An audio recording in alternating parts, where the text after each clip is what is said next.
Halo guys, welcome back to my YouTube channel.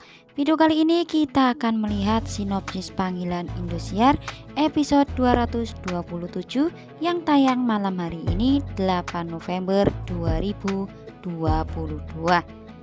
Kali ini seluruh anggota PRIK berusaha ke kantor polisi untuk menjenguk keadaan kita. Dan kali ini baik Mala dan juga Raja benar-benar tidak bisa membendung air matanya ketika melihat kita masuk ke dalam penjara karena bukan apa yang dilakukan oleh kita. Semua sedih dengan apa yang menimpa kita kali ini. Sepertinya permasalahan demi permasalahan kini ada pada diri kita secara bertubi-tubi. Sebelumnya kita tidak bisa menyusui bayi kembarnya karena ulah Ibu Yanti, dan kekuatan kita pun berhasil diambil oleh Rama, dan kali ini ternyata kita harus menelan pil pahit masuk ke dalam penjara karena bukan ulah yang dilakukannya. Namun karena tuduhan-tuduhan itulah yang membuat kita masuk ke dalam jeruji besi.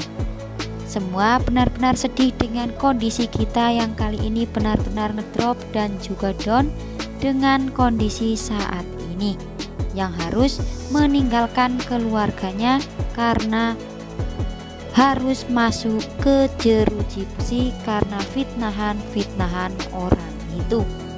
Namun itu harus dijalani oleh kita sebagai cobaan-cobaan kita, dan kita pun harus menjalani dengan ikhlas dan juga kesabaran sampai ada barang putih yang bisa membuat kita keluar dari penjara.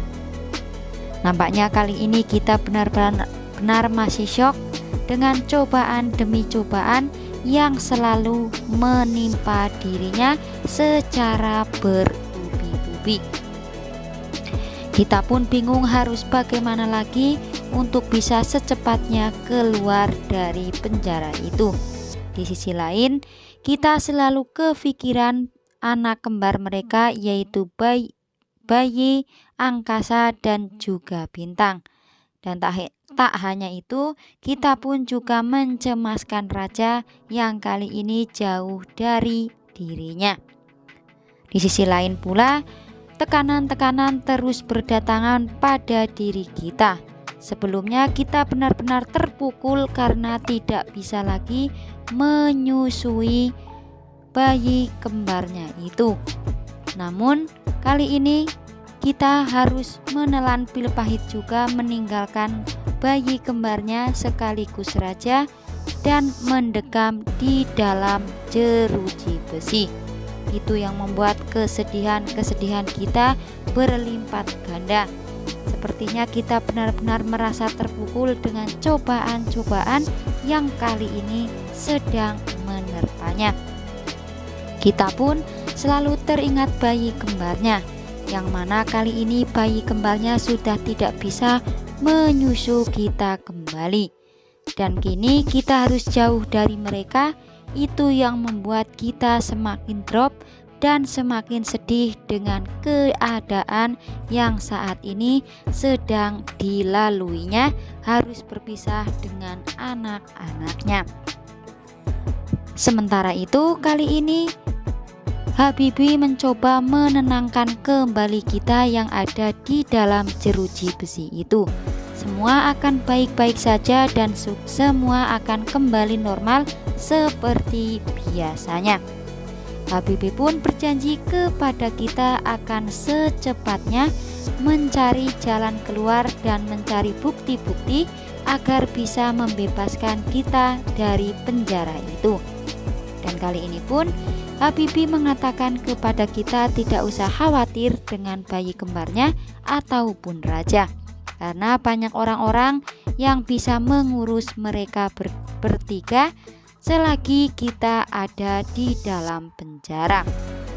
Namun sepertinya naluri hati seorang ibu pun tak bisa dibohongi, harus meninggalkan anak-anaknya dan kali ini harus berpisah dalam waktu yang cukup lama sampai Habibie bisa menemukan bukti-bukti untuk secepatnya membebaskan kita.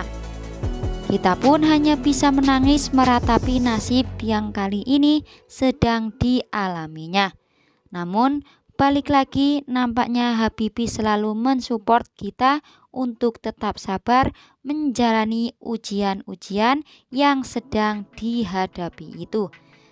Dan semua pastinya akan ada jalan keluarnya, karena kebohongan pun akan secepatnya terbongkar dan kebenaran juga akan secepatnya menemukan jalan untuk menyelesaikan semua persoalan-persoalan ini. Dan nampaknya kali ini pun Habibie meminta kepada kita untuk tetap tenang dan tidak terlalu memikirkan anak-anaknya yang berada di rumah, karena mereka semua pastinya akan baik-baik saja. Nampaknya kita benar-benar syok dengan keadaan yang dialaminya saat ini. Ujian demi ujian, cobaan demi cobaan, kali ini benar-benar sedang dirasakan oleh kita. Sebelumnya kita masih syok karena tidak bisa menyusui bayi kembarnya dan sudah tidak bisa lagi untuk memberikan ASI kepada anak-anaknya.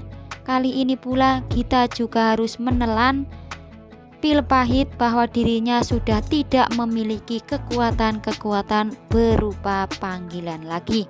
Dan kini kita harus meninggalkan semua anak-anaknya dan mendekam di dalam penjara karena bukan perbuatan yang dilakukan oleh kita. Kita pun hanya bisa menangis dan pasrah dengan keadaan yang sedang dihadapinya saat ini. Sementara itu, nampaknya kali ini malah pun mendapatkan sebuah panggilan melalui bisikan-bisikannya. Dan ternyata sepertinya bisikan itu mengarah kepada CCTV. Dan kali ini pula malah menceritakan semuanya kepada seluruh keluarga Brik. Dan pada akhirnya Lian kali ini tertuju kepada CCTV di mana Habibie dan juga kita melakukan meeting, kemudian kita dituduh menjadi pencuri. Dan itu artinya kali ini benar saja Habibie mengajak Lian untuk mencari tahu seputar CCTV yang ada di sebuah restoran di mana kita dituduh sebagai pencuri perhiasan itu. Akankah dengan semua ini nantinya akan membuat kita keluar dari penjara? Saksikan terus Panggilan setiap hari hanya di Indosiar. Terima kasih dan sampai jumpa.